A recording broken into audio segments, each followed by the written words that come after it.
നമസ്കാരം.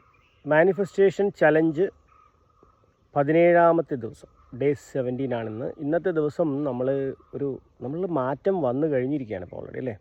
അപ്പോൾ ആ മാറ്റം വന്നു എന്ന് നമുക്ക് പൂർണ്ണമായും ബോധ്യപ്പെടുന്നതിന് വേണ്ടിയിട്ടുള്ള ഒരു ആക്ടിവിറ്റിയാണ് ഇന്ന് ചെയ്യുന്നത്.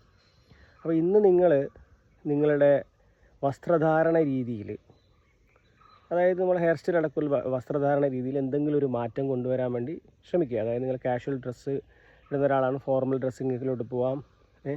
നിങ്ങളുടെ ഡ്രസ്സിങ് സെൻസ് ഇപ്പോൾ ഫാഷനബിൾ അല്ലെങ്കിൽ ഇന്നൊന്ന് ഫാഷനബിളായിട്ട് ഡ്രസ്സ് ചെയ്യുക, എങ്ങനെയാണെന്ന് വെച്ച് ചെയ്യുക, ഒരു മാറ്റം വരുത്താം. അതുകൂടാതെ അത് ചെയ്യാൻ പറ്റുന്നില്ലെങ്കിൽ വീട്ടിൽ മാറ്റങ്ങൾ വരുത്താം. വീട്ടിലിപ്പോൾ നമ്മളുടെ ഡൈനിങ് റൂമിലെ ടേബിൾ സെറ്റുകൾ മാറ്റാം. അതുപോലെ നമ്മുടെ ഡ്രോയിങ് റൂമിലെ കാര്യങ്ങൾ, ചെയറും മറ്റു കാര്യങ്ങളിലൊക്കെ മാറ്റങ്ങൾ വരുത്താം. ടി വിയുടെ പൊസിഷൻ വേണമെങ്കിൽ മാറ്റം വരുത്താം. നിങ്ങൾക്ക് ബെഡ്റൂമിൽ നിങ്ങൾ ബെഡ് ഇട്ടിരിക്കുന്നതിൻ്റെ പൊസിഷൻ മാറ്റാം, കേർട്ടൻസിൻ്റെ പൊസിഷൻ മാറ്റാം. അങ്ങനെ എന്തെങ്കിലും മാറ്റങ്ങൾ വീട്ടിൽ കുറച്ച് കൊണ്ടുവരിക. എന്തിനാണ് ഈ മാറ്റം കൊണ്ടുവരുന്നത് വെച്ച് കഴിഞ്ഞാൽ, ഞാൻ മാറി, എൻ്റെ മാനിഫെസ്റ്റേഷൻ നടക്കാൻ പോകുന്നു എന്ന് നമ്മൾ ഉപബോധ മനസ്സിലേക്ക് കൊടുക്കുന്ന ഒരു സ്ട്രോങ് ആയിട്ടുള്ളൊരു മെസ്സേജാണിത്. അപ്പോൾ ആ മാറ്റം ഉണ്ടാകുമ്പോൾ നമ്മൾ പലതവണ ഈ സംഭവം റിപ്പീറ്റ് ചെയ്യും. ഇങ്ങനെ ഒരു സംഭവം നടക്കാൻ പോകുന്നതുകൊണ്ടാണ് ഈ മാറ്റം വരുന്നത് എന്നുള്ള ഒരു ബോധം ഉപബോധ മനസ്സിലോട്ട് കൊടുക്കാൻ സാധിക്കും.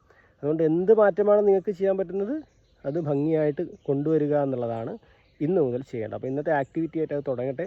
ബാക്കിയുള്ള ദിവസങ്ങളിലേക്കും അത് കണ്ടിന്യൂ ചെയ്യാൻ വേണ്ടി സാധിക്കും. അപ്പോൾ പുതിയ ആഗ്രഹങ്ങൾ നേടുന്നതിന്, മാനിഫെസ്റ്റേഷൻ വേഗം ആക്കുന്നതിനും ഈ മാറ്റം വളരെയധികം സഹായിക്കും.